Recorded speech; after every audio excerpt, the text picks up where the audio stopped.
کس سے مانگیں کہاں جائیں، کس سے کہیں اور دنیا میں حاجت روا کون ہے؟ سب کا داتا ہے تو، سب کو دیتا۔ بسم اللہ الرحمن الرحیم۔ ان الحمد للہ نحمده ونستعینه ونستغفره، من يهده الله فلا مضل له ومن يضلل فلا هادي له، واشهد ان لا اله الا الله وحده لا شريك له، واشهد ان سيدنا ونبينا وحبيبنا وشفيعنا وقرة اعيننا محمدا عبده ورسوله صلی اللہ تبارک و تعالی علیہ وعلی آلہ واصحابہ وازواجہ وذریتہ وبارک وسلم تسلیما کثیرا، اما بعد فاعوذ باللہ من الشیطان الرجیم، بسم اللہ الرحمن الرحیم۔ اللہ تعالیٰ فرماتے ہیں انما المؤمنون اخوۃ، دنیا میں جہاں کہیں مسلمان رہتا ہے وہ تمہارا بھائی ہے، دنیا میں جہاں کہیں کوئی عورت رہتی ہے وہ تمہاری بہن ہے، وہ اور نہیں، چاہے اس کی ذات کوئی اور ہو، چاہے اس کی قوم کوئی اور ہو، چاہے اس کا رنگ، اس کی نسل کوئی اور ہو، چاہے اس کا ملک اور خطہ کوئی اور ہو، چاہے وہ کسی دوسری حکومت کی ماتحتی میں ہو، لیکن ہے تمہارا بھائی۔ ایک باپ ہے، اس کے 5 بیٹے ہیں، ایک کمانے کے لیے ساؤتھ افریقہ گیا ہوا ہے، ایک کمانے کے لیے UK گیا ہوا ہے، ایک کمانے کے لیے دبئی گیا ہوا ہے، ایک کمانے کے لیے قطر گیا ہوا ہے، ایک کمانے کے لیے ملیشیا گیا ہوا ہے۔ UK والے کا ایکسیڈنٹ ہوگا تو بتائیے ملیشیا اور دبئی اور ساؤتھ افریقہ والوں کو تکلیف ہوگی کہ نہیں ہوگی؟ بھئی ہوگی کہ نہیں ہوگی؟ حالانکہ الگ ملکوں میں رہتے ہیں لیکن تکلیف ہوگی، کیوں؟ بھائی ہیں۔ اس کو اجتماعیت کہتے ہیں۔ اور انفرادیت کیا ہے؟ اپنی تکلیف پہ پریشان ہونا، اپنی خوشی پہ خوش ہونا، دوسرے کو تکلیف میں دیکھ کے احساس نہ کرنا، دوسرے کو پریشانی میں دیکھ کے احساس نہ کرنا، اس کو انفرادیت کہتے ہیں۔ اور ہمارے نبی نے اس کی شدید وعید بیان کی ہے، یہ جرم ہے، یہ گناہ ہے۔ اللہ تعالیٰ نے، اللہ کے نبی نے اس کو گناہ بتایا ہے۔ ہمارے نبی کا ارشاد ہے من اصبح لا یہتم بامر المسلمین فلیس منہم، جو رات اس حال میں گزار دے کہ اس کو مسلمانوں کے حالات سن کر ان کا دکھ اور غم اور اس کی فکر لاحق نہ ہو تو وہ مسلمانوں میں سے ہی نہیں ہے۔ اگر آپ کو امت مسلمہ کے کسی طبقے کی کسی تکلیف کا علم ہوا اور آپ اس کے لیے فکر مند بھی نہیں ہوئے، آپ اس کے لیے پریشان بھی نہیں ہوئے، آپ اس کے لیے غمگین بھی نہیں ہوئے، آپ علیہ السلام فرماتے ہیں تم اس امت سے خارج ہو، فلیس منہم، وہ ان میں سے نہیں ہے۔ اس کو لوگ جرم نہیں سمجھتے، یہ جرم ہے، یہ گناہ ہے۔ انفرادیت گناہ ہے، اجتماعیت بہت بڑی نیکی ہے، اجتماعیت بہت بڑی نیکی ہے۔ نبی کریم صلی اللہ علیہ وسلم نے اپنی امت کو اجتماعی ذہن دیا، اجتماعی ذہن دیا۔ ہمارے نبی کے ایک صحابی کو، جس کو ہمارے نبی نے قاصد بنا کے بھیجا تھا، دعوت نامہ دے کے ان کو بھیجا تھا کہ آپ جا کے یہ میرا خط بادشاہ کو دے جس میں دعوت لکھی ہوئی تھی، اس نے ان کو شہید کر دیا۔ نبی کریم صلی اللہ علیہ وسلم نے تمام مسلمانوں کو جمع کیا اور ان کا لشکر بنایا اور فرمایا اس ملک پہ چڑھائی کرو، انہوں نے ہمارا ایک آدمی شہید کیا ہے، اس ملک پہ چڑھائی کرو۔ چنانچہ 3000 کا لشکر ہمارے نبی نے بنایا، جس کا امیر حضرت زید کو بنایا اور فرمایا ہو سکتا ہے وہ شہید ہو جائیں تو جعفر کو بنانا، حضرت علی کے بڑے بھائی، اگر وہ بھی شہید ہو جائیں وہ بھی بظاہر شہید ہو جائیں گے، وہ ہو جائیں تو پھر حضرت عبداللہ بن رواحہ کو بنا لینا، وہ بھی شہید ہو جائیں گے، اگر وہ ہو جائیں تو پھر جس کو چاہو آپس کے مشورے سے بنا لینا۔ چنانچہ مسلمان گئے اور 3000 کی جنگ ہوئی 1,00,000 کے لشکر کے ساتھ، اور اللہ نے مسلمانوں کو فتح دی۔ اور اس جنگ کی بنیاد دعوت نہیں، اس جنگ کی بنیاد ایک مسلمان کو شہید کرنے کا بدلہ۔ آج امت مسلمہ اتنی بٹ گئی ہے، اتنی تقسیم ہو گئی ہے کہ گھر کے چند افراد بھی آپس میں تقسیم ہے۔ بیوی کا الگ ذہن ہے، خاوند کا الگ ذہن ہے، ماں باپ کا الگ ذہن ہے، اور بچوں کا الگ ذہن ہے، پھر ان بھائیوں کے آپس میں الگ ذہن ہے، ان کی بہنوں کے آپس میں الگ ذہن ہے، ان کی اولادوں کے آپس میں الگ ذہن ہے۔ اس کو انفرادیت کہتے ہیں، اور یہ اسلام میں جرم ہے۔ اسلام میں جرم ہے۔ اسلام میں اس بات کی ترغیب ہے کہ اوروں کا احساس کرو، اوروں کے دکھ سے دکھی ہوا کرو، اوروں کے دکھ سے دکھی ہوا کرو، اوروں کی پریشانی سے پریشان ہوا کرو۔ اس کا ہمیں حکم ہے۔ اسلام تو رحم دلی کا سبق دیتا ہے، رحم دلی کا سبق دیتا ہے، اور اسلام میں رحم دلی کا سبق اتنا ہے کہ اسلام کے علاوہ کسی مذہب میں اتنا اس کی تاکید نہیں ہے۔ ہمارے نبی کے ارشادات پر مشتمل احادیث کی کتابوں میں سب سے زیادہ مستند ترین کتاب وہ بخاری شریف ہے۔ قرآن مجید کے بعد سب سے زیادہ مستند ترین کتاب بخاری شریف ہے۔ اللہ تعالیٰ امام بخاری پر کروڑوں رحمتیں نازل فرمائے، ان کو کروٹ کروٹ اللہ راحتیں دے، جنہوں نے امت مسلمہ کو ایک مجموعہ تیار کر کے دے دیا، اور اتنا مضبوط اور مستند کہ جس پہ کسی کو انگلی اٹھانے کی گنجائش ہی نہیں چھوڑی۔ بخاری شریف میں ہمارے نبی کا ایک ارشاد لکھا ہوا ہے۔ ہمارے نبی فرماتے ہیں، ایک فاحشہ عورت تھی پرانے زمانے میں جو زنا کرتی تھی، لوگوں سے پیسے لے کے اپنے کپڑے اتارتی تھی، اس کو فاحشہ کہتے ہیں۔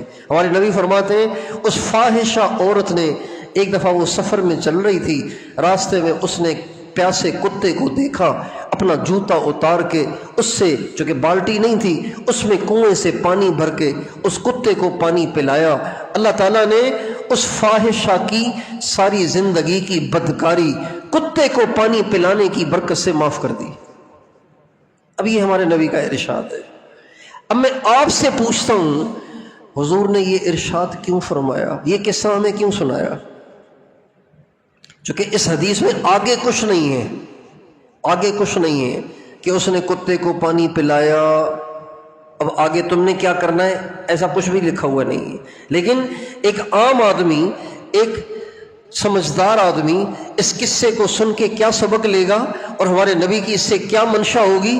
یقیناً یہی منشا ہوگی کہ ہمارے نبی اپنے ہر امتی کو رحم دل اور ہمدرد بنانا چاہتے تھے، اور اپنے ہر امتی کو اوروں کے دکھ سے دکھی ہونے کی ترغیب دینا چاہتے تھے۔ فاحشہ نے کتے کا دکھ کیا، اللہ نے اس کی بخشش کری۔ یہ مقصد ہے اس حدیث کو ارشاد فرمانے کا۔ اور بخاری شریف میں ہی ایک اور واقعہ بھی ہے کہ آپ علیہ الصلوۃ والسلام فرماتے ہیں، پرانے زمانے میں ایک عورت کے گھر میں بلی تھی، اس بلی نے اس کو تنگ کیا ہوا تھا، اس نے اس بلی کو پھنسانے کی کوشش کی، آخر وہ پکڑی گئی، اس نے اس کو باندھ دیا، اور 3 دن تک اس کو باندھے رکھا، اس کو کھولا بھی نہیں کہ وہ کچھ کھا پی لے، اور کچھ کھانے پینے کو دیا بھی نہیں۔ حالانکہ قیدی کو بھی روٹی تو دینی ہے نا، قیدی کو بھی روٹی تو دینی ہے، قیدی کو بھی پانی تو دینا ہے، یہ پانی تو بند نہیں کرنا اس کا۔ لیکن اس ناسمجھ اور نادان عورت نے، جو کہ عابدہ تھی، پرہیزگار تھی، دیندار تھی، بڑی نمازیں پڑھنے والی تھی، روزے رکھنے والی تھی، لیکن بلی کے ساتھ زیادتی کی اور اس کے ساتھ ناانصافی کی، اور وہ آخر بلی بھوک اور پیاس سے مر گئی۔ ہمارے نبی فرماتے ہیں اس کی عبادتیں اسے کام نہ آئیں، اللہ تعالیٰ نے اس عبادت گزار عورت کو جہنم میں ڈال دیا۔ اس حدیث کو ارشاد فرمانے کا کیا مقصد ہو سکتا ہے سوائے اس کے کہ ہمیں ہر ایک کا احساس کرنا ہے، بلی کا بھی احساس کرنا ہے، کتے کا بھی احساس کرنا ہے، چہ جائے کہ وہ امت جس کے لیے ہمارے نبی نے آنسو بہائے، جس کے لیے ہمارے نبی نے قربانیاں دیں، جو امت ہمارے نبی کو اپنی اولاد سے زیادہ پیاری تھی، ہمارے نبی نے اپنی اولاد کے لیے اتنی دعائیں نہیں کی جتنی دعائیں اپنی امت کے لیے کی، اور دنیا سے جاتے وقت جو وصیتیں فرمائیں وہ امت کے لیے فرمائیں، اور جو دعائیں کی امت کے لیے کی، اور اللہ سے جو درخواست کی دنیا سے جانے سے پہلے وہ بھی امت کے لیے۔ اتنی ہمارے نبی کو اپنی امت سے محبت تھی۔ تو اس امت کا ہمیں کتنا احساس ہونا چاہیے، لیکن گناہوں کی وجہ سے، گناہوں کی نحوست سے، سیاہ کاریوں کی وجہ سے آج اس خیر سے ہم محروم ہیں۔ کتنے لوگ ایسے ہیں کہ جن کو بنیر کے سیلاب سے کوئی فرق نہیں پڑا، کیونکہ وہاں آیا تھا نا سیلاب، یہاں تھوڑی آیا ہے، میرا گھر تھوڑی ڈوبا ہے، وہ تو پٹھانوں کا ڈوبا ہے۔ کتنے ایسے ہیں کہ جن کو پنجاب کے بہہ جانے کا کوئی احساس نہیں ہوا، اور کتنے ایسے ہوں گے کہ جن کے اپنے علاقے بھی بہہ جائیں گے ان کا احساس نہیں ہوگا، اپنے سر درد کا بھی احساس ہوگا، اور اوروں کے بچے بہہ جانے کا بھی احساس نہیں ہوگا۔ یہ تو ہے اپنے ملک کے باشندوں کے ساتھ ہمارا احساس اور ہماری ہمدردی، اور اللہ تعالیٰ نے ہمیں امت بنایا، امت مسلمہ بنایا۔ وَكَذَلِكَ جَعَلْنَاكُمْ أُمَّةً وَسَطًا لِتَكُونُوا شُهَدَاءَ عَلَى النَّاسِ كُنْتُمْ خَيْرَ أُمَّةٍ أُخْرِجَتْ لِلنَّاسِ۔ ہمیں تو اللہ نے امت بنایا، یعنی تمام مسلمانوں کو ایک بنایا، تو ہم غزہ کا کیا احساس کریں گے؟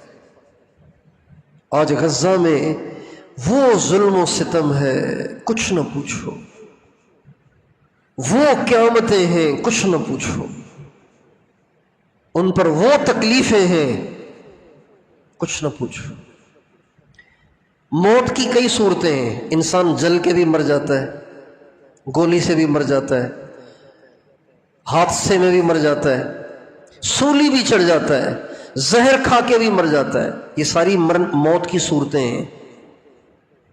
ہارٹ اٹیک سے مر جاتا ہے، پھسل کے مر جاتا ہے، برین ہیمریج ہو جاتا ہے، دماغ کی رگ پھٹ جاتی ہے، مر جاتا ہے، گردے فیل ہو جاتے ہیں، مر جاتا ہے، شوگر شوٹ ہو جاتی ہے، مر جاتا ہے، بلڈ پریشر ہائی ہو جاتا ہے، مر جاتا ہے۔ یہ ساری مرنے کی صورتیں ہیں۔ کہیں پہاڑ سے گر کے مر جاتا ہے، ڈوب کے مر جاتا ہے، لیکن ان تمام صورتوں میں سب سے زیادہ بھیانک اور سب سے زیادہ خوفناک اور سب سے زیادہ ہیبت ناک اور سب سے زیادہ پریشان کن موت کی جو صورت ہے نا، وہ ہے بھوک سے مرنا۔ کیسے مرنا؟ کیسے مرنا؟ بھوک سے مرنا۔ اس لیے کہ اس صورت میں تکلیف کا ٹائم بہت لمبا ہوتا ہے۔ آپ پہلے دن ناشتہ چھوڑنے سے نہیں مریں گے، لیکن دوپہر تک آپ کو چکر آئیں گے جب آپ نے ناشتہ نہیں کیا ہوگا۔ تو جب دوپہر بھی نہیں کھائیں گے تو شام کو آنکھوں کے سامنے اندھیرا ہوگا۔ جب رات بھی نہیں کھائیں گے تو اگلے دن صبح کو آپ سے چلا نہیں جائے گا، آپ کے پیٹ میں تکلیف ہوگی، آپ کا پیٹ جلے گا، آپ کی آنتوں میں زخم ہونا شروع ہو جائیں گے۔ پھر بھی دوپہر کا نہیں ملے گا تو معاملہ اور خراب ہوتا جائے گا، پھر بھی نہیں ملے گا تو اور خراب ہوتا جائے گا، پھر بھی نہیں ملے گا تو اور خراب ہوتا جائے گا، یہاں تک کہ آپ کی بھوک مر جائے گی، آپ کا معدہ روٹی مانگنا بند کر دے گا، اور آپ گھلتے سوکھ کے کانٹا ہو جائیں گے، اور پھر یہ تکلیف بڑھتے آخر موت کی شکل میں ظاہر ہوگی۔ آنکھیں دھس جائیں گی، گال چپک جائیں گے، ہڈیوں سے گوشت گلنا شروع ہو جائے گا، پیٹ کمر سے لگ جائے گا۔ اس میں ٹائم لگتا ہے، مہینوں لگتے ہیں، سال بھی لگتا ہے، مہینوں لگتے ہیں۔ یہ سب سے زیادہ دردناک موت کی صورت ہے۔ اور آپ کو پتہ ہے کہ غزہ میں اس دردناک موت سے لاکھوں انسان دو چار ہیں. کتنے انسان دو چار ہیں؟ سے لاکھوں دو چار ہیں. اور وہ لاکھوں انسان جو اس آزمائش میں مبتلا ہیں، اس بھوک کی بھٹی میں جل رہے ہیں، اور اس سب سے زیادہ بھیانک موت سے ہمکنار ہیں، یہ لاکھوں ہیں، لاکھوں.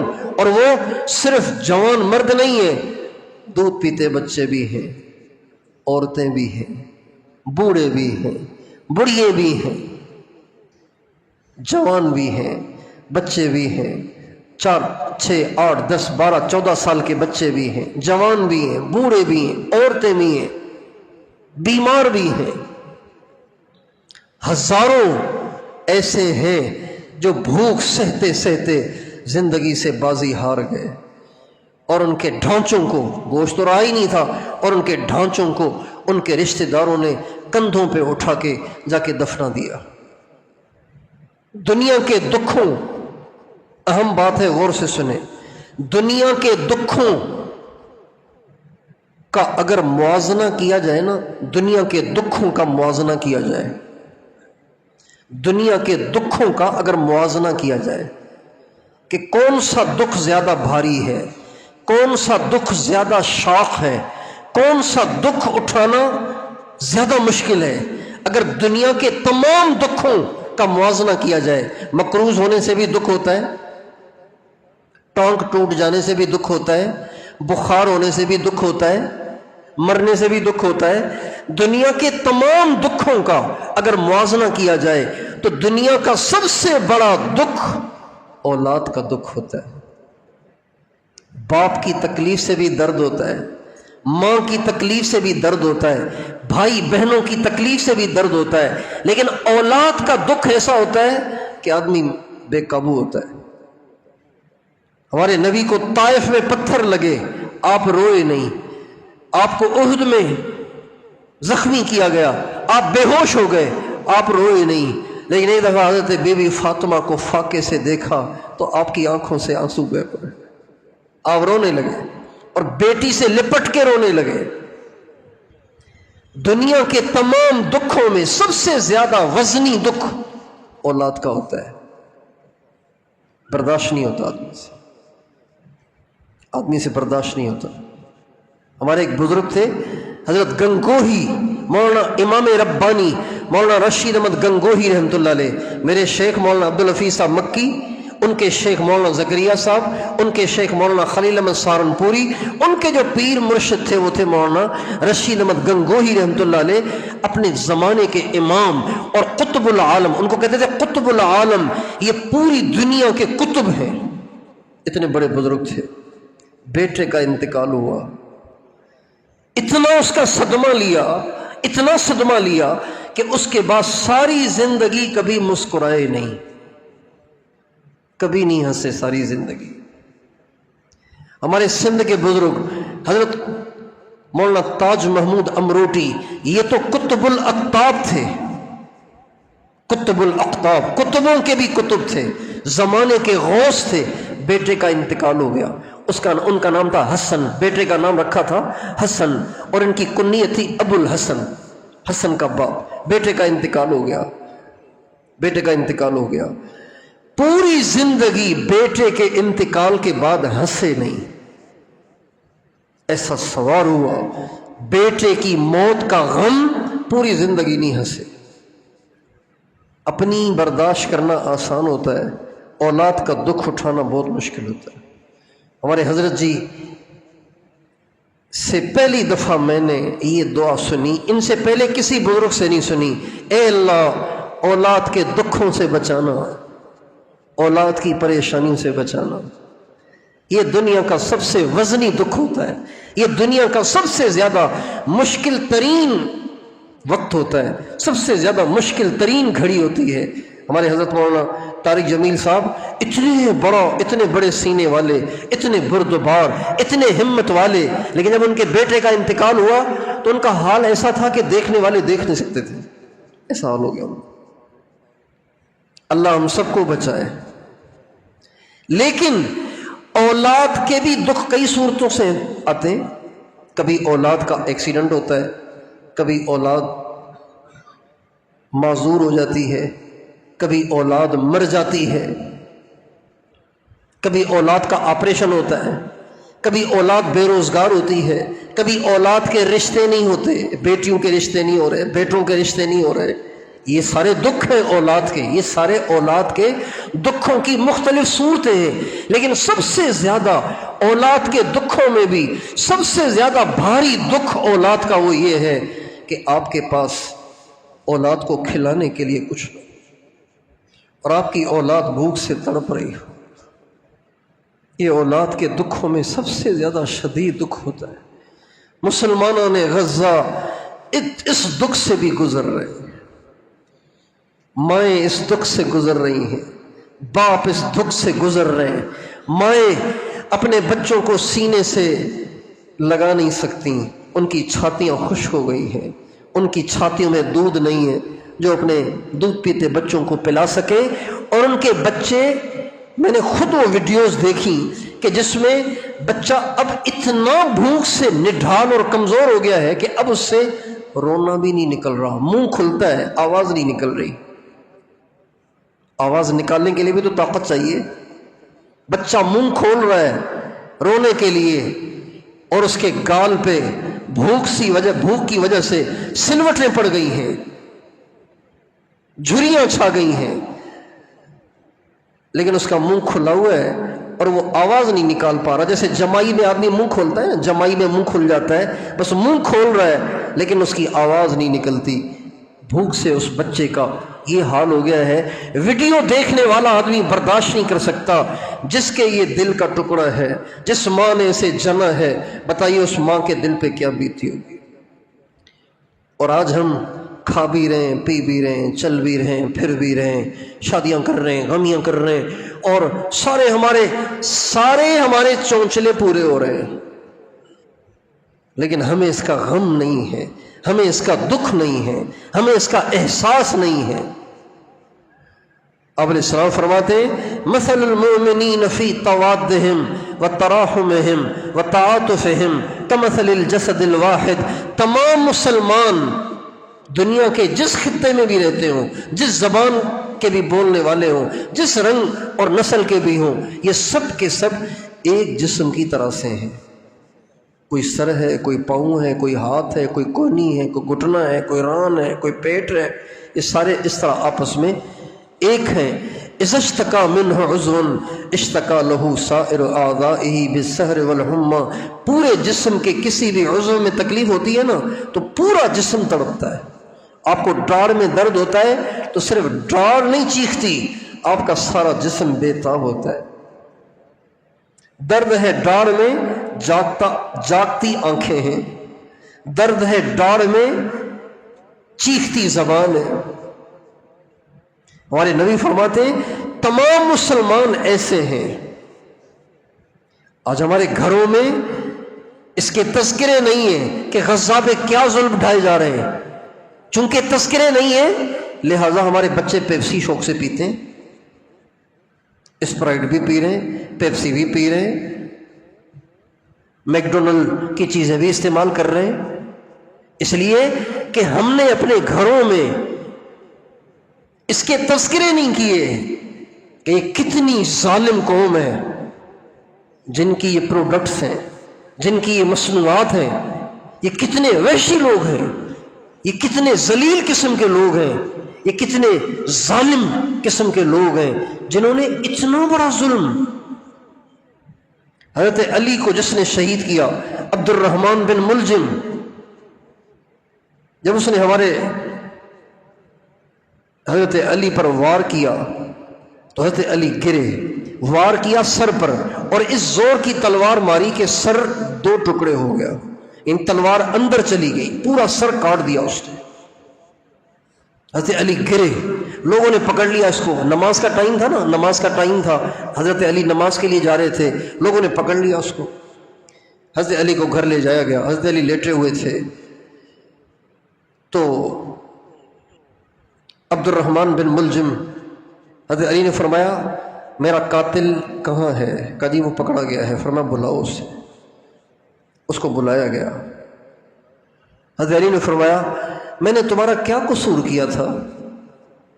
میں نے تمہارا کچھ بگاڑا تھا کہ تم نے مجھ پہ خواہ وار کر دیا اور میرا یہ حشر کر دیا تم نے؟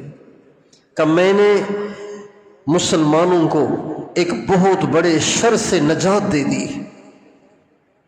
یہ کہا اس خبیث نے۔ حضرت ام کلثوم، حضرت فاطمہ کی بیٹی، حضرت عمر کی بیوی، حضرت علی کی بیٹی، وہ پاس کھڑی ہوئی رو رہی تھیں۔ وہ کہنے لگیں یا اللہ میرے باپ کو کچھ نہ ہو، یا اللہ میرے باپ کو کچھ نہ ہو۔ تو عبد الرحمن بن ملجم کہنے لگا اب کیسے نہیں ہوگا؟ لعنت ہو پھر میری تلوار پہ، اگر اب بھی تیرے باپ کو کچھ نہ ہو۔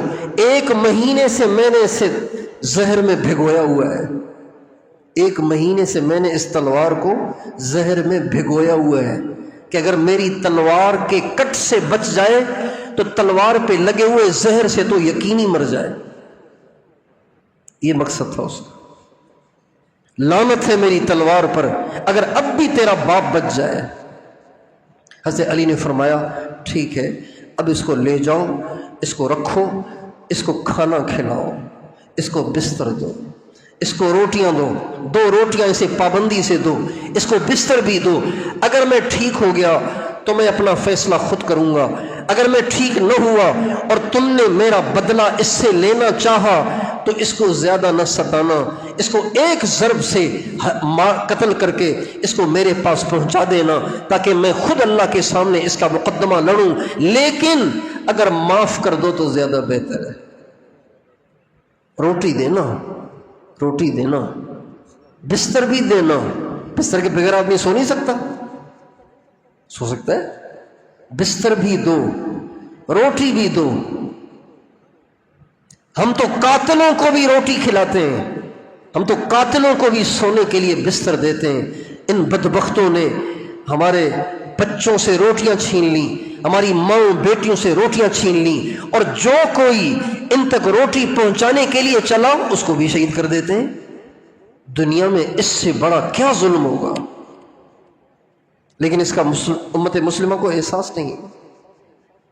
پورے پاکستان کی 28 کروڑ عوام، 28 کروڑ عوام، اگر یہ سب کے سب کھڑے ہو جائیں اور نہیں تو شور مچائیں تو دشمن کو کچھ تو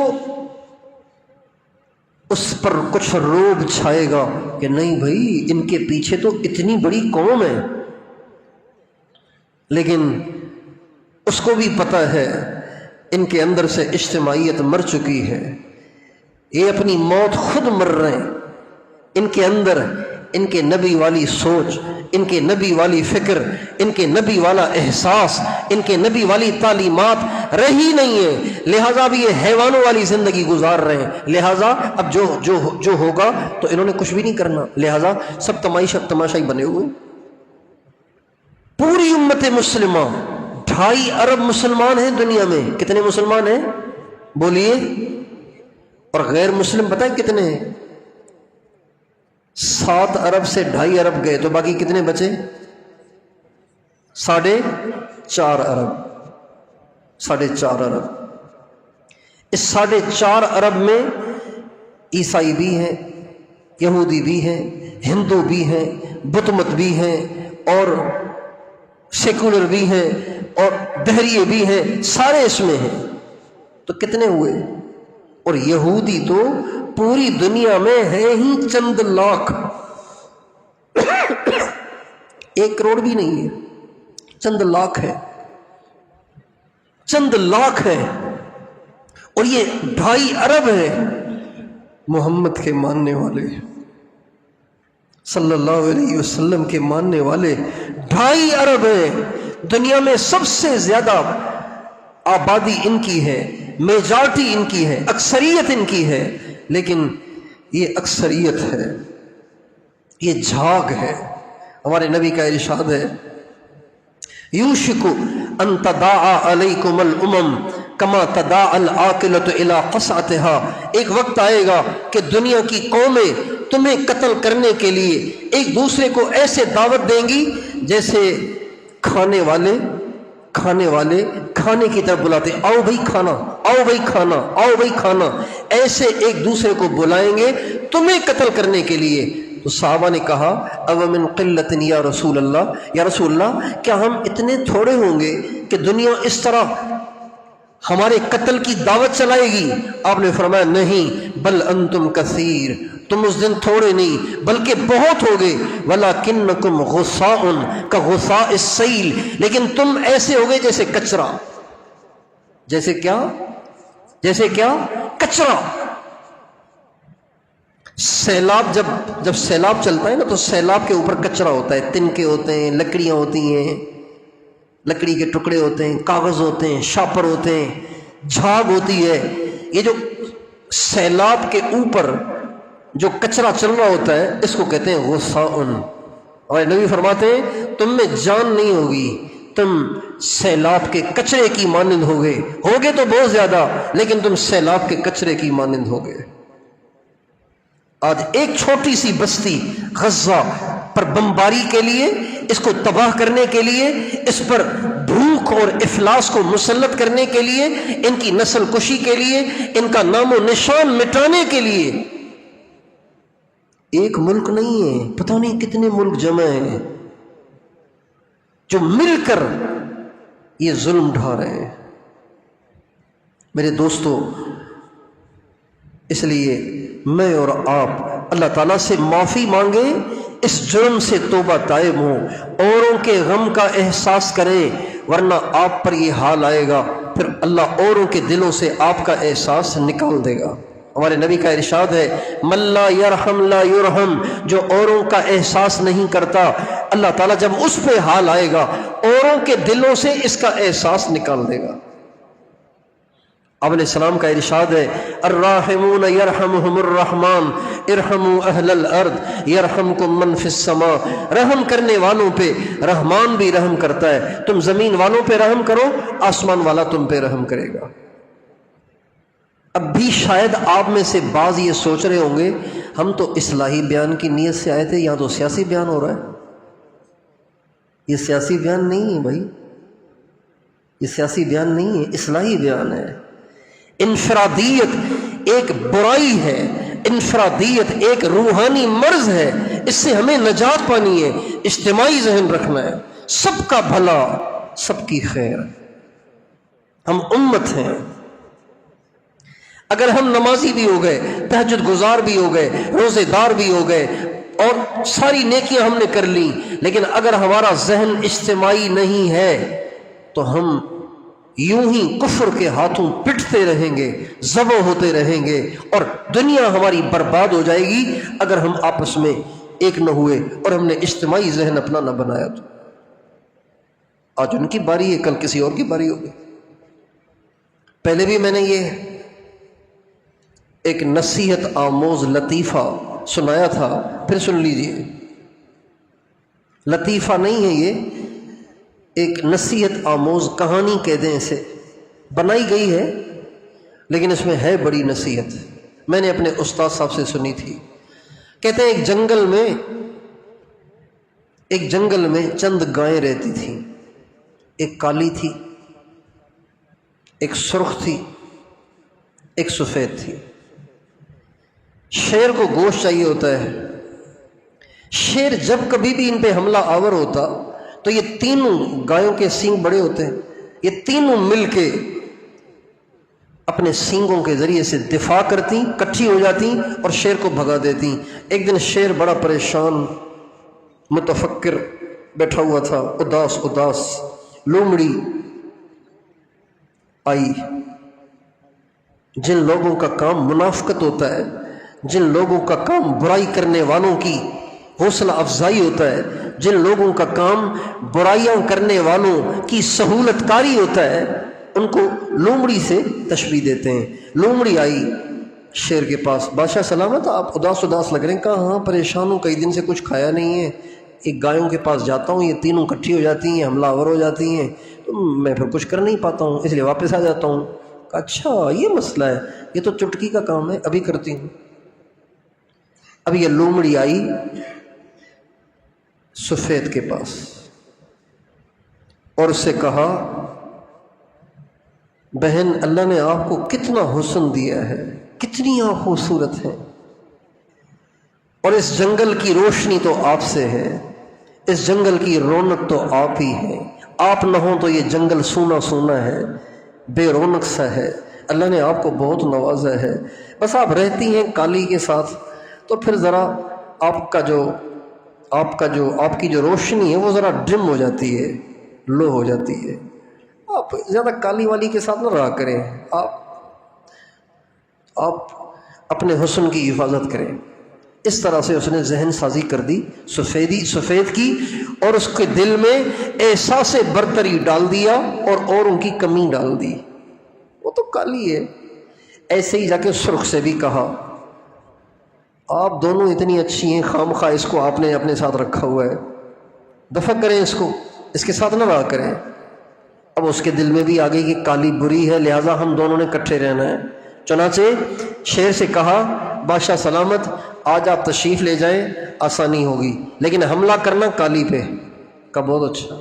شیر آیا اور دھاڑتا رہا اور کالی کی طرف لپکا تو سفید بھی کھڑی رہی، سرخ بھی کھڑی رہی تماشائی بن کر، اور وہ کالی کو کھا کے پکڑ کے چلا گیا، چیر پھاڑ کے چلا گیا، اور جا کے لومڑی کا شکریہ ادا کیا، تیری مہربانی، تو نے تو میرا بڑا مسئلہ حل کر دیا۔ اگلے دن وہ گئی سرخ کے پاس، سفید کے پاس، چند دن کے بعد پھر سفید کے پاس گئی، اس سے کہا دیکھو نا اب کالی چلی گئی ہے تو تم کتنی اچھی لگ رہی ہو، لیکن اب بھی تم تو پھر تم ہو نا، سفید تو تمہاری گرد کو بھی نہیں، یہ سرخ تو تمہاری گرد کو بھی نہیں پہنچ سکتی، تم تو پھر تم ہو، تم تو عجیب ہی ہو، تم تو اللہ کی نشانی ہو، یہ تو ایسے ہی ہے۔ اب سفید کے دل میں سرخ کی کمی ڈال دی اور اپنی بڑائی ڈال دی۔ اب چند دن کے بعد جب بادشاہ کو بھوک لگی، کہا اب آپ جائیں سرخ پہ حملہ کرنا ہے۔ کہا بہت اچھا۔ بادشاہ گیا، سرخ کو پکڑ لیا، اب سفید کھڑی ہے تماشائی بن کے۔ اچھی بات ہے، جانے دو، میں تو رونق ہوں، میں تو اس جنگل کی زینت ہوں۔ چنانچہ اس کو بھی پکڑ کے لے گیا، کھا لیا اس کو۔ اب جب بچی ہی ایک، تو لومڑی کو استعمال کرنے کی ضرورت ہی نہیں تھی، لہٰذا اب تو وہ شیر آگے بڑھا اور اس پر جو حملہ آور ہوا تو اس نے کہا بادشاہ سلامت، کھا تو آپ نے مجھے ویسے ہی لینا ہے، ذرا 1 منٹ صبر کریں، میں کوئی اعلان کرنا چاہتی ہوں۔ کر لو اعلان۔ تو سرخ سفید گائے نے کھڑے ہو کے اعلان کیا، اے جنگل کے جانوروں، میں آج نہیں کھائی جا رہی، میں اسی دن کھائی گئی تھی جس دن میری بہن کالی کھائی گئی تھی۔ آج ہم غزہ کے تماشائی ہیں، تو اللہ خیر کرے۔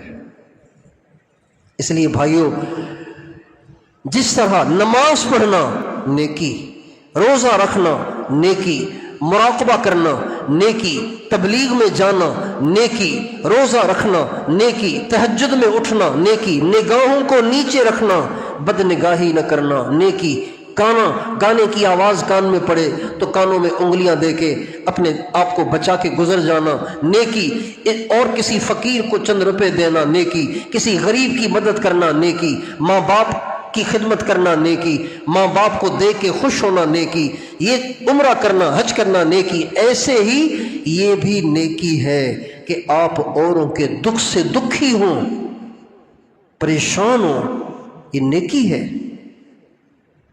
اور اوروں کے دکھ پریشانی سے احساس نہ کرنا یہ جرم اور گناہ ہے، اللہ کے ہاں یہ شدید ناپسندیدہ ہے، شدید ناپسندیدہ ہے۔ یہ بے حسی چاہے دنیاوی دکھوں سے ہو چاہے دینی دکھوں سے ہو، ہر لحاظ سے بری ہے۔ آپ کو پتہ ہے کہ فلاں بھوکا ہے، آپ اس کی روٹی کا انتظام نہیں کر رہے، آپ اللہ کے یہاں مجرم ہیں۔ ایک آدمی نماز نہیں پڑھتا، آپ اس کو نمازی بنانے کی فکر نہیں کر رہے، آپ اللہ کے یہاں مجرم ہوں گے۔ کسی کا دنیاوی نقصان اس کا بھی احساس کرنا، کسی کے دین کا نقصان اس کا بھی احساس کرنا، اس کو کہتے ہیں اجتماعیت، اس کو کہتے ہیں امت پناہ۔ امت پناہ اس کو کہتے ہیں، اس کو اجتماعیت کہتے ہیں۔ اللہ تعالیٰ نے اس امت کو اجتماعیت کی ترغیب دی ہے۔ اس امت میں انفرادیت نہیں ہے، اس امت میں اجتماعیت ہے۔ اس امت کے حالات بھی تب بدلیں گے جب یہ امت اجتماعی طور پہ تبدیل ہوگی۔ دیکھیں بیت اللہ میں کتنی دعائیں ہو رہی ہیں، دنیا میں امن و امان کے لیے ہو رہی ہیں کہ نہیں ہو رہی؟ 29ویں کی شب کو بیت اللہ کا امام قیام اللیل کے اندر رو رو کے دعائیں کرتا ہے، آدھا آدھا پون گھنٹہ امام روتا ہے، اس کے ساتھ 70 لاکھ آدمی 29 کی شب کو روتے ہیں، 70 لاکھ آدمی روتے ہیں، لیکن حالات ویسے کے ویسے ہیں۔ کیوں؟ اس لیے کہ اس امت کا معاملہ انفرادی نہیں ہے کہ چند کے رونے سے مسئلہ حل ہو، اس امت کا معاملہ اجتماعی ہے۔ سارے فکر مند ہوں گے تو یہ مسئلہ حل ہوگا، اکثریت بھی فکر مند ہوگی تو مسئلہ حل ہوگا، اور اگر اکثریت بے فکر ہے تو اس امت کا مسئلہ کسی کی دعاؤں سے حل نہیں ہوگا، دعا کرنے والے کو اجر ملے گا، اور دعا کرنے والے کو دعا چھوڑنی نہیں چاہیے، کرنی چاہیے۔ اللہ تعالیٰ نے اس امت کو اجتماعی ذہن دیا ہے۔ ہماری نماز پڑھنے کا اصل مزہ آتا ہے تنہائی میں۔ نماز پڑھنے کا مزہ کس میں آتا ہے؟ آپ کبھی تنہائی میں نماز پڑھیں، لوگوں کے سامنے نماز پڑھیں، ان دونوں نمازوں میں فرق ہوگا۔ تنہائی میں نماز پڑھنے کا اور مزہ ہے، اللہ اور بندہ، بس اور کوئی ہے ہی نہیں، لہذا ساری توجہ نماز میں ہوتی ہے۔ لیکن اللہ تعالیٰ نے اس امت کو انفرادی نمازوں کی ترغیب نہیں دی، اجتماعی نماز کا حکم ہے۔ اقیم الصلاۃ، نماز کو قائم کرو، یعنی جماعت کے ساتھ، ورکعوا مع الراکعین، جماعت سے نماز پڑھو، اس کا حکم ہے۔ ہمارے نبی نے فرمایا جو لوگ اجتماعی نماز جماعت کے ساتھ مسجد میں نہیں پڑھتے، میرا دل کرتا ہے کہ میں ان کے گھروں کو آگ لگا دوں، جلا کے رکھ دوں ان کے گھروں کو، جو گھروں میں نماز پڑھ رہے ہیں۔ مسجد میں کیوں نہیں پڑھتے؟ مسجد میں پڑھنے سے کیا ہوگا؟ مسجد میں پڑھنا اجتماعیت کا مظاہرہ ہے۔ سارے محلے والے مسجد میں ایک صف بنا کے کھڑے ہوئے ہیں، غریب بھی اس میں، امیر بھی اس میں، سارے کے سارے، سندھی بھی اس میں، پنجابی بھی اس میں، عرب بھی اس میں، عجم بھی اس میں، کالا بھی اس میں، گورا بھی اس میں، سب کے سب صف بنا کے کھڑے ہوئے ہیں۔ یہ اجتماعیت کا مظاہرہ ہے، یہ اللہ کو پسند ہے۔ نماز کی صف پر اللہ فخر کرتے ہیں، مجاہدین جب صف بنا کے جہاد کرتے ہیں اللہ ان پہ فخر کرتے ہیں۔ ہمارے نبی نے فرمایا من وصل صفا وصلہ اللہ ومن قطع صفا قطعہ اللہ، جو صف کو جوڑتا ہے اللہ اس کو جوڑ دیتا ہے، اور جو صف میں دراڑ ڈالتا ہے اللہ اس کو رحمت سے محروم کر دیتا ہے۔ تو صف میں اگر دراڑ ہے تو کیا مسئلہ ہے؟ کون سا جرم ہو رہا ہے، کون سا گناہ ہو رہا ہے کہ اس میں اتنی بڑی وعید کہ اللہ رحمت سے کاٹ دے گا؟ کیوں؟ اس لیے کہ اجتماعیت کے خلاف ہے۔ آپ کا کندھا اس کے کندھے سے ملا ہوا کیوں نہیں ہے؟ آپ کو کیا مسئلہ ہے؟ آپ کندھا ملائیں اور ثبوت دیں یا اللہ ہم سب ایک ہیں۔ یہ اجتماعیت کی تعلیم ہے۔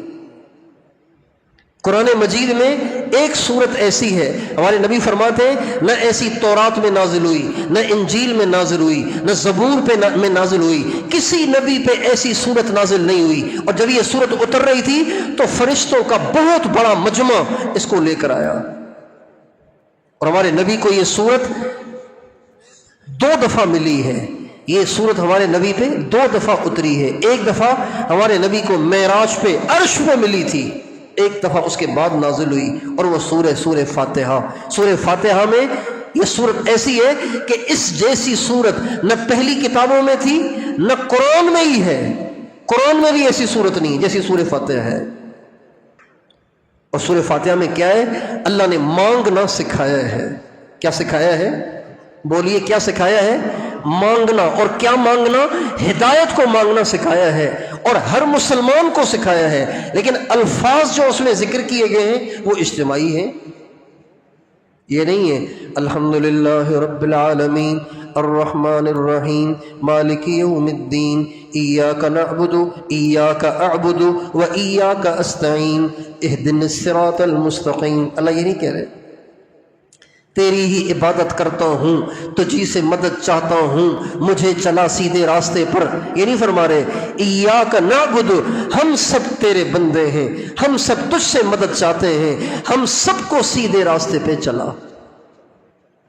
آپ جب اپنی سنت پڑھ رہے ہوتے ہیں تو اس میں آپ نے اہدنی نہیں کہنا، اس میں بھی اہدنا ہی کہنا ہے. کیوں؟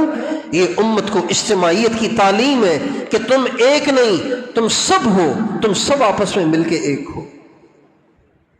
یہ ایک حکم ہے، اجتماعیت ایک حکم ہے جو مٹ گیا ہے. اور یہ انفرادیت ایک جرم ہے، گناہ ہے جو اس امت میں وبا کی طرح پھیل گیا ہے، اور امت کو اب احساس نہیں رہا کہ یہ کتنا بڑا جرم ہے. اور اس جرم پر ہمارے نبی اس مجرم کو اپنی امت سے خارج کر رہے ہیں. من اصبح لا يهتم بامر المسلمین فليس منهم، جسے مسلمانوں کے حال کی حالت سن کر اس کا غم، احساس اور فکر نہیں ہے، وہ ان میں سے ہے ہی نہیں. اس لیے میرے دوستو، ہم اور آپ ساری امت کی فکر کریں. غزہ کے غم کو اپنا غم سمجھیں، غزہ کی تکلیف کو اپنی تکلیف سمجھیں. دنیا میں سے، پوری دنیا میں سے چند لوگ اپنے سر سے کفن باندھ کے کشتیوں کے راستے سے چلے ہیں غزہ کی طرف، غزہ کا محاصرہ توڑنے اور ان تک دوائیاں اور روٹی پہنچانے کے لیے. چونکہ خشکی کے راستے سے کئی قافلے چلے، مختلف ملکوں سے بسیں بھر بھر کے، سینکڑوں نہیں ہزاروں آدمیوں کے قافلے بن کر چلے، لیکن ان کو بارڈروں پہ روک دیا گیا اور ان پہ ناکہ بندی کر دی گئی، ان کو آگے جانے سے روک دیا گیا اور ان کی گرفتاریاں کی گئیں اور ان کو ڈرایا اور دھمکایا گیا کہ تم آگے نہیں بڑھ سکتے. لہذا وہ واپس ہو گئے. کیا کرتے بھئی؟ ان کا ملک ہے، وہ نہیں گزرنے دے رہے، اور روکنے والے مسلمان. لہذا اب پوری دنیا سے گنے چنے چند خوش قسمت نفوس نے یہ سوچا کہ اب ہم ایسے کرتے ہیں، کشتیاں لے کے سمندر میں اترتے ہیں. تو سمندر میں تو بارڈر شارڈر نہیں ہوتے نا، سمندر جا کے غزہ سے ملتا ہے. ہم اس سمندر کے ذریعے سے کشتیوں میں بیٹھ کے چلنا شروع کرتے ہیں. اگر ڈرون آیا اور اس نے ہمیں ہلاک کر دیا تو کوئی نہیں، انسانیت کی ہمدردی کے لیے ہمیں ہلاکت بھی منظور ہے، شہید ہو جانا بھی منظور ہے. اور عجیب سے عجیب تر بات یہ کہ وہ جو چلے ہیں ان میں 60% غیر مسلم ہیں. کشتیوں کا قافلہ چلا ہے غزہ کے مظلوموں کو دوائیاں دینے، ان کو روٹی پہنچانے، اور اس کا نام ہے سمود فلوٹیلا. فلوٹیلا کہتے ہیں کشتیوں کی جماعت کو، کشتیوں کی کہ گروپ کو، کشتیوں کا پورا گروپ ہے. اور ہمیں اس بات کو پورے فخر سے کہنا پڑ رہا ہے، ہم اس کو پورے فخر سے کہہ رہے ہیں کہ ہمارے پاکستان سے بھی 4-5 آدمی گئے ہیں. ان میں ایک سابق سینیٹر مشتاق احمد صاحب اور ان کے ساتھ ایک وزیر اطلاعات کشمیر کے ہمارے علماء میں سے مولانا سید مظہر صاحب دامت برکاتہم، وہ بھی ان کے ساتھ ہیں. اور بھی 3 ساتھی اور بھی ہیں، 5-7 ساتھی ہیں. یہ پاکستان کی طرف سے گئے ہیں. کوئی کہیں کا، کوئی کہیں کا، کوئی کہیں کا. پوری دنیا کے 44 ملکوں سے لوگ اکٹھے ہوئے، تھوڑے اس بات کا عزم لے کر کہ ان مظلوموں تک ہمیں روٹی پہنچانی ہے، ان تک دوائیاں پہنچانی ہے، جان دینی پڑے تو دے دیں گے. اور چلے ہیں کشتیوں میں بیٹھ کے اور جا رہے اور بتا رہے کہ ابھی ہمارا نکلے ہوئے کئی دن ہو گئے، ان کو نکلے ہوئے کئی دن ہو گئے، اور کہہ رہے ابھی بھی 12-14 دن کا ابھی فاصلہ باقی ہے. 12-14 دن کا سفر ابھی انہوں نے طے کرنا ہے. یہ ہمارے گھروں میں تذکرے ہو، ہماری عورتیں دعائیں مانگیں، ہماری بیٹیاں دعائیں مانگیں، ہمارے معصوم بچوں کے ننھے منھے معصوم ہاتھ جب آسمان کی طرف اٹھیں گے تو خدا کو ترس آئے گا. اس جان نثاروں کے اس چھوٹے سے گروپ کے لیے ہمیں 2 دعائیں کرنی ہیں. کتنی دعائیں کرنی ہیں؟ اس جان نثاروں کے چھوٹے سے گروپ کے لیے ہمیں 2 دعائیں کرنی ہیں. ایک تو یہ اللہ ان میں سے کسی پہ آنچ نہ آئے اور صحت اور سلامتی اور عافیت کے ساتھ یہ سب کے سب غزہ میں داخل ہو جائیں. اور چلتی اللہ کی ہے. بولو چلتی کس کی ہے؟ کس کی چلتی ہے؟ وَمَا تَشَاءُونَ إِلَّا أَن يَشَاءَ اللَّهُ رَبُّ الْعَالَمِينَ. اے دنیا بھر کے انسانوں، جو تم چاہو گے وہ نہیں ہوگا، جو اللہ چاہے گا وہ ہوگا. قُلِ اللَّهُمَّ مَالِكَ الْمُلْكِ تُؤْتِي الْمُلْكَ مَن تَشَاءُ وَتَنزِعُ الْمُلْكَ مِمَّن تَشَاءُ وَتُعِزُّ مَن تَشَاءُ وَتُذِلُّ مَن تَشَاءُ لِلَّهِ الْأَمْرُ مِن قَبْلُ وَمِن بَعْدُ لَهُ مَا فِي السَّمَاوَاتِ وَمَا فِي الْأَرْضِ وَمَا بَيْنَهُمَا وَمَا تَحْتَ الثَّرَى. اللہ تعالیٰ ان آیتوں میں فرما رہے ہیں میں جو چاہوں گا نا وہ ہوگا، جو میں نہیں چاہوں گا وہ نہیں ہوگا. قل ان الامر كله لله قل كل من عند الله فما لهؤلاء القوم لا يكادون يفقهون حديثا. کہو میرے نبی سب کچھ اللہ پاک کی طرف سے ہوتا ہے. تو پہلی دعا ان جان نثاروں کے لیے، چھوٹے سے جان نثاروں کے چھوٹے سے گروپ کے لیے ہم نے یہ مانگنی ہے، اے اللہ ان میں سے کسی پہ آنچ نہ آئے، یہ پہنچے غزہ میں، داخل کریں ان کو. تیرے ارادے سے ہو سکتا ہے، تو چاہے تو سب ہو سکتا ہے. ایک دعا یہ مانگنی ہے اور رو کے مانگنی ہے. دوسری دعا یہ مانگنی ہے کہ یا اللہ ان میں سے جو 60% غیر مسلم ہے نا، یا اللہ ان سب کے دلوں میں ایمان کی شمع جلا دے. انہوں نے وہ قدم اٹھایا ہے جو ہم نمازیوں نے بھی نہیں اٹھایا، جو ہم مدرسے والوں نے بھی نہیں اٹھایا، جو ہم تبلیغ والوں نے بھی نہیں اٹھایا، جو ہم خانقاہوں والوں نے بھی نہیں اٹھایا، جو ہم بڑے دین کے دعوے داروں نے نہیں اٹھایا. جو قدم انہوں نے اٹھایا ہے، اتنا کچھ یا اللہ انہوں نے کیا ہے. اے اللہ اب ان کو اسلام سے محروم نہ کرنا. ایک تیری فاحشہ بندی نے کتے کو پانی پلا دیا تھا، تو نے اس کو بخشش دے دی تھی. یہ تو تیرے مسجد اقصیٰ کے پہرے داروں اور بیت المقدس کے محافظوں اور مظلومین تک پہنچنے کے لیے، ان تک دوائیاں اور روٹی اور ان تک امداد کا سامان پہنچانے کے لیے اپنے سر سے کفن باندھ کے چلے. اس نے تو اپنا جوتا اتارا تھا، فاحشہ نے تو جان کی بازی تو نہیں لگائی تھی، کنویں میں خود تو نہیں اتر گئی تھی، چھلانگ تو نہیں مار دی تھی، اس نے تو جوتا اتارا تھا. آپ نے آپ کو اس کا جوتا اتارنا اور پیاسے کتے کا احساس کرنا اتنا پسند آیا کہ آپ نے ساری زندگی کی بدکاری معاف کر دی. یا اللہ آپ ان کے اتنے بڑے قدم سے راضی ہو کر ان کے بھی پچھلے کفر اور شرک کو معاف کر کے ان کے دلوں میں اسلام کی شمع جلا دے. یہ دو دعائیں مانگنی اور رو رو کے مانگنی ہے.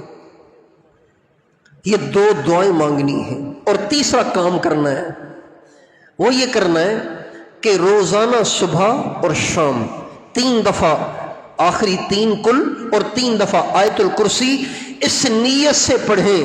یا اللہ تیرے نبی نے فرمایا آیت الکرسی پڑھنے والے کی حفاظت ہوگی. تیرے نبی نے فرمایا جس نے آخری 3 کل صبح شام 3 دفعہ پڑھے، یہ 3 کل اس کے لیے کافی ہیں.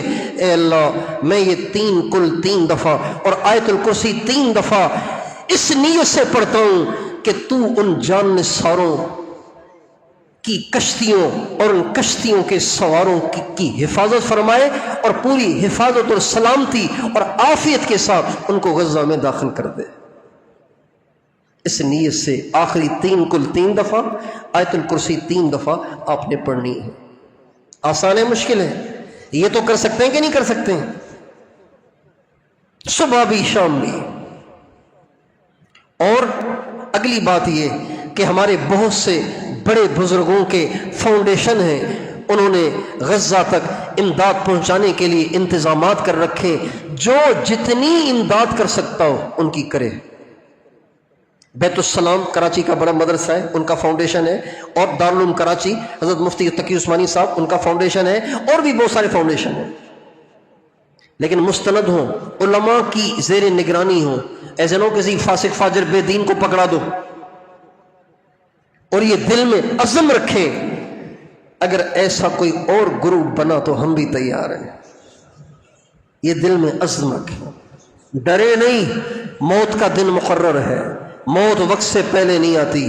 وَلَكُمْ مِيعَادُ يَوْمٍ لَا تَسْتَأْخِرُونَ عَنْهُ سَاعَةً وَلَا تَسْتَقْدِمُونَ. اللہ تعالیٰ فرماتے اَيْنَمَا تَكُونُوا يُدْرِكْكُمُ الْمَوْتُ وَلَوْ كُنْتُمْ فِي بُرُوجٍ مُّشَيَّدَةٍ. اللہ تعالیٰ فرماتے تم چاہے کتنی مضبوط عمارتوں میں چھپ کے بیٹھ جاؤ، موت تمہیں پھر بھی آئے گی، اور تمہارے مرنے کا دن مقرر ہے. جو رات قبر میں ہے، جو رات قبر کے لیے طے ہو چکی ہے، وہ قبر سے باہر آپ نہیں گزار سکتے. قُل لَن يُصِيبَنَا إِلَّا مَا كَتَبَ اللَّهُ لَنَا. اے میرے نبی ان سے کہو وہی مصیبت آئے گی جو پہلے سے لکھی ہوئی ہے، کوئی اضافی نہیں آئے گی. یہ دل میں عزم رکھیں. اگر جانے کی سبیل بن گئی تو ہم بھی جانے کے لیے تیار ہیں. تیار ہیں؟ اور وہ جو 4 کام بتائیں اس کو ذہن میں رکھیں. ایک یہ دعا، یا اللہ بحفاظت ان کو غزہ میں داخل کر دے، کسی پہ آنچ، کوئی بیمار بھی نہ ہو، کسی کی کشتی بھنور میں نہ پھنسے، کسی کشتی کو سمندر کی موجیں نہ گھیریں، اور کوئی طوفان ان کے پاس نہ آئے. سمندر میں طوفان آتے ہیں، کشتیاں ڈوب جاتی ہیں، ہل جاتی ہیں، نقصان ہو جاتا ہے. اللہ تعالیٰ اپنی رحمت سے ان کو سلامتی سے پہنچائے. نہ سمندر کی موجیں ان کا کچھ بگاڑ سکیں، نہ آندھیاں اور طوفان ان کا کچھ بگاڑ سکیں، نہ ان خبیثوں کے کوئی ڈرون اور میزائل اور ان کی فوجیں ان کا کچھ بگاڑ سکیں. سلامتی اور عافیت کے ساتھ اللہ تعالیٰ ان کو غزہ میں داخل کر دے.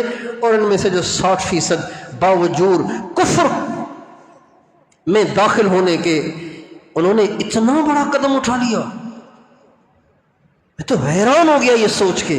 60% غیر مسلم.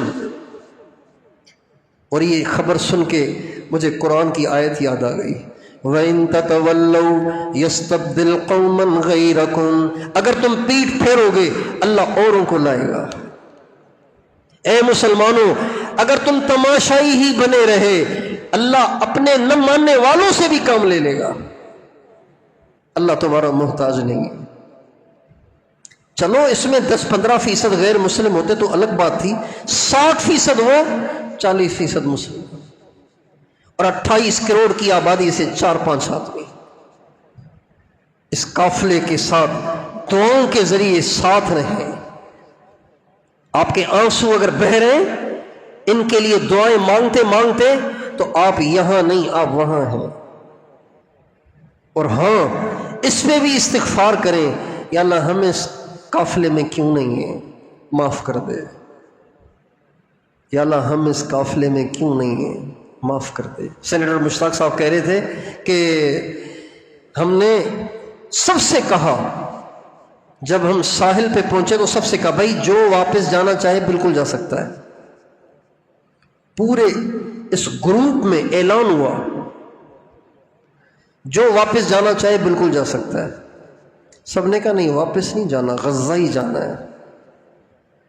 60% غیر مسلم ہیں، اور وہ نوجوان لڑکیاں ہیں جن کے سروں پہ اسکارف نہیں ہیں، دوپٹے نہیں ہیں، انہوں نے جینز پہنی ہوئی ہے، ان کے بازو ننگے ہیں، بال ان کے کھلے ہوئے ہیں، لیکن وہ پوری شجاعت اور دلیری کے ساتھ اور بھرے ہوئے ولولے کے ساتھ وہ کھڑی ہوئی ہیں، اور غزہ کے جھنڈے، فلسطین کے جھنڈے لہرا رہی ہیں اور کہہ رہی ہیں غزہ جانا ہے، غزہ جانا ہے، غزہ جانا ہے، مظلوموں کی مدد کرنی ہے، یا جان دینی ہے، یا غزہ میں داخل ہو کے رہنا ہے. وہ لڑکیاں، اس لیے ہمارے بزرگ کہتے تھے بھائی کسی کو حقیر نہ جانو، پتہ نہیں کس میں کیا خوبی ہو، تم پیچھے رہ جاؤ وہ آگے نکل جائے.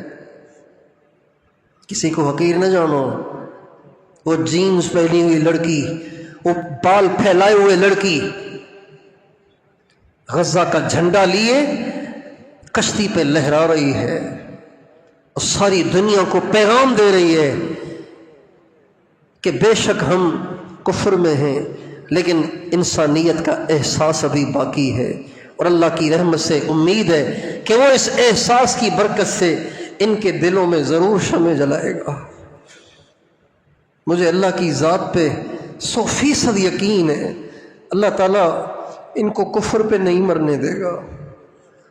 اگر یہ مسلمان نہ بھی ہوئے تو موت کے وقت ان کی زبانوں پہ اللہ بے خود کلمے ضرور جاری کرے گا۔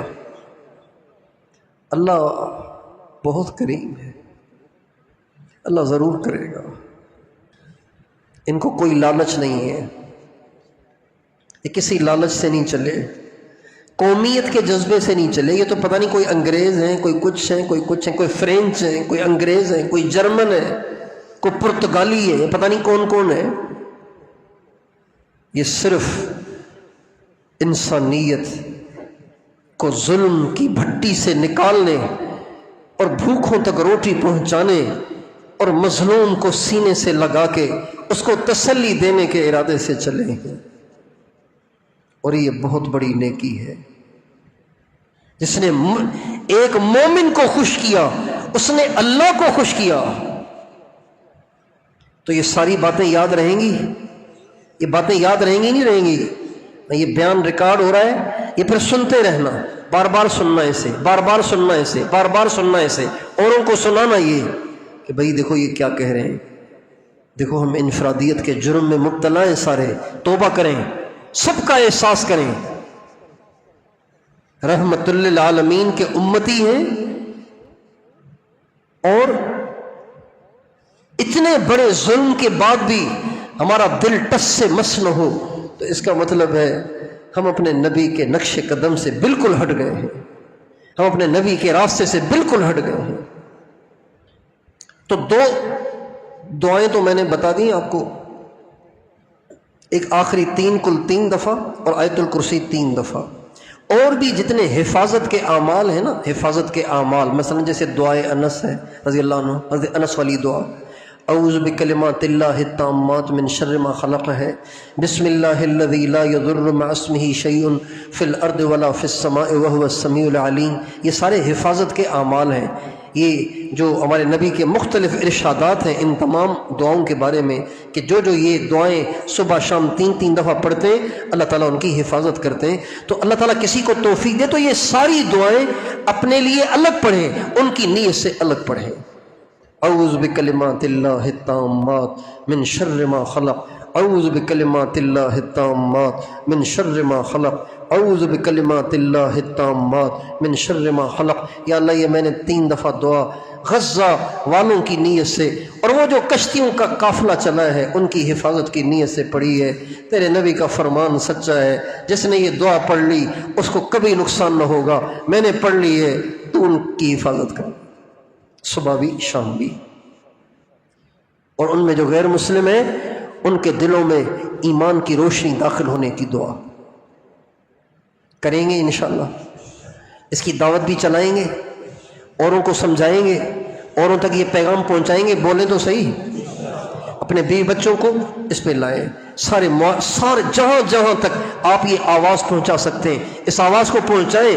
پورے عالم میں شور تو مچا سکتے ہیں نا، ہم شور تو کم از کم مچائیں، ہم تو شور بھی نہیں مچاتے۔ لطیفے شیئر کرتے ہیں، لطیفے شیئر کرتے رہتے ہیں، فضول باتیں ایک دوسرے کو شیئر کرتے رہتے ہیں۔ اس کو ہم بنیاد بنا کر پوری دنیا میں آواز پہنچائیں کہ ان کی مدد کرنا، ان کی حمایت کرنا، ان کے لیے دعائیں کرنا، اور ان کے لیے فکر مند رہنا، پریشان ہونا، راتوں کو اٹھ کے اور دن کو فرضوں کے بعد اور مختلف اوقات میں رو رو کے آنسوں کے ساتھ ان کے لیے دعائیں کرنا، یہ ہماری ذمہ داری ہے۔ یہ آواز لگائیں۔ سوشل میڈیا کا زمانہ ہے، آپ یہاں سے بات شیئر کرتے ہیں، منٹوں میں دنیا کے آخری کنارے پہنچ جاتی ہے۔ سوشل میڈیا استعمال کرنے والوں سے درخواست ہے کہ وہ اس بات کو چلائیں، اتنا پھیلائیں کہ سوئی ہوئی امت جاگ جائے۔ ہمارے ایک بزرگ کہا کرتے تھے، مسلمان سویا ہوا شیر ہے، بس جگانے کی دیر ہے۔ مسلمان شیر تو ہے لیکن سویا ہوا ہے، مسلمان سویا ہوا شیر ہے، بس جگانے کی دیر ہے۔